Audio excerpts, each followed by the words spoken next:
सहारनपुर में सगी चाची ने अपने प्रेमी संग मिलकर की 5 वर्षीय मासूम बच्ची की हत्या। पुलिस ने दोनों को भेजा जेल। गिरफ्तारी कैसे हुई है और पुलिस कैसे इन आरोपियों तक पहुंची है? जी हाँ, ये गागलहेड़ी थाने क्षेत्र में जो 5 वर्षीय मासूम बच्ची की हत्या की गई थी, इसका पूरा घटनाक्रम इस प्रकार था कि 12 मई को ये बच्ची सुबह आखिरी बार 10:30 बजे 11 बजे इसके जो भाई बहन हैं वो देखते हैं इसको। माँ बाप इसके वहाँ पे होते नहीं हैं गांव में, और उसके बाद से ये बच्ची कहीं दिखती नहीं है। जब परिवारजन इसको ढूंढ लेते हैं अपने स्तर पर, उसके बाद से जब ये लड़की नहीं मिलती है तो 12 तारीख को रात को ये गागलहेड़ी थाने में आते हैं। इनकी तहरीर पर 363 का मुकदमा दर्ज होता है और पुलिस भी इनको तलाश करने में, इस बच्ची की तलाश करने में लग जाती है। उस दिन रात को देरी होती है और गांव में एक तालाब भी है, तो हमें आभास ये होता है कि वो बच्ची कहीं खेलते खेलते तालाब में ना गिर गई हो। अगले दिन तड़के सुबह ही 13 तारीख की सुबह को ही पुलिस टीम वहाँ पे अपनी पहुँचती है। फील्ड यूनिट और डॉग स्क्वाड को बुलाया जाता है।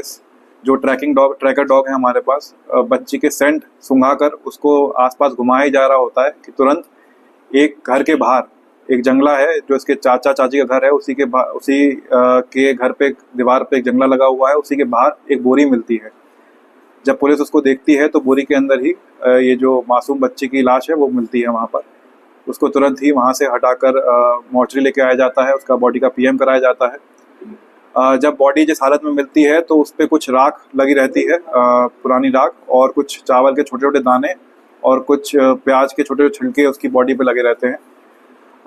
उसके बाद जब हम घटनास्थल का पूरा निरीक्षण करते हैं, उच्च अधिकारी मौके पर आते हैं।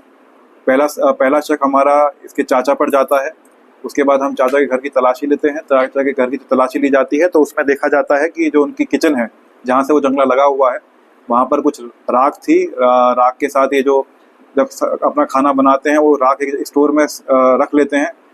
जो चावल बचा होता है उसको भी वहाँ रख लेते हैं, और जो प्याज और सब्जी के जो छिलके विलके होते हैं उसको भी वहाँ रख लेते हैं। तो संदिग्ध तरीके से इसकी चाची से चाचा से पूछताछ की जाती है। तो जो पूछताछ में चाची के द्वारा ये कबूल लिया जाता है कि उसके द्वारा ये पूरी घटना कारिज करी गई है। इस घटना की वजह जो रही थी वो बताती है कि उसका जो संबंध था वो 6 साल से एक शुभम नामक युवक है जो उसी गांव का है, लेकिन अभी हरिद्वार में एक होटल में काम कर रहा है, उसके साथ था। और 12 तारीख को जिस दिन ये लड़की मिसिंग हुई थी उस दिन ये दोपहर में शुभम इसके घर में था चाची के, और इन दोनों के संबंध बन रहे थे। तभी ये लड़की वहाँ पर आती है, बच्ची वहाँ पर आती है और उनको इस अवस्था में देखती है। इससे ही डरकर और क्रोधित होकर ये जो शुभम है हमारा इसमें मुख्य अभियुक्त है, उसके द्वारा इसको एक थप्पड़ मारा जाता है बच्ची को। ये बेहोश हो जाती है वहाँ पर, और जब चाची कुछ समय पानी लेने बाहर जाती है घर से तो उसके द्वारा दुष्कर्म की घटना भी काट की जाती है बच्ची के साथ। और जब चाची पर वापस आती है वहाँ पर इन दोनों के द्वारा ये तय किया जाता है कि इस बच्ची को वहाँ पर मार दिया जाएगा और उसकी बॉडी को तालाब में छुपा देंगे, जिससे इस घटना के बारे में किसी को पता न चल पाए। उस दिन ये बॉडी, जो बच्ची की बॉडी है, वो चाची जो है वो अपने घर में जो स्टोर रूम बना हुआ है वहाँ पर छुपा लेती है, जिसकी वजह से ही उसकी बॉडी पर जो अब राख और जो चावल है और ये छोटे छोटे छिलके जो लगे हुए हैं प्याज के, उस वजह से उस बॉडी पे कवर हो जाते हैं। अगले दिन जैसे ही सुबह जब पुलिस वहाँ पे पहुँचती है, इनको डर होता है, इनको आभास लगता है कि घर तक शायद पुलिस पहुँच जाएगी डॉग स्क्वाड लेकर।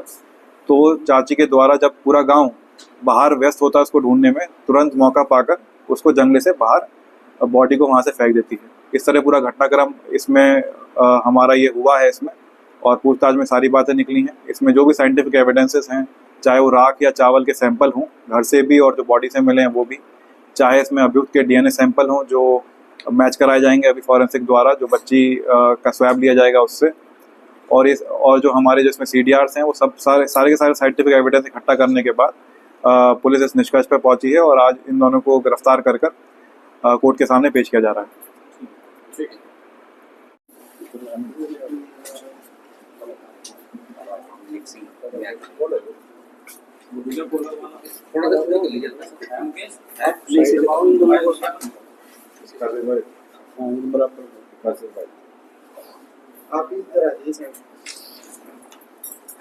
जब मैंने पहुंच गए आप यहाँ पे,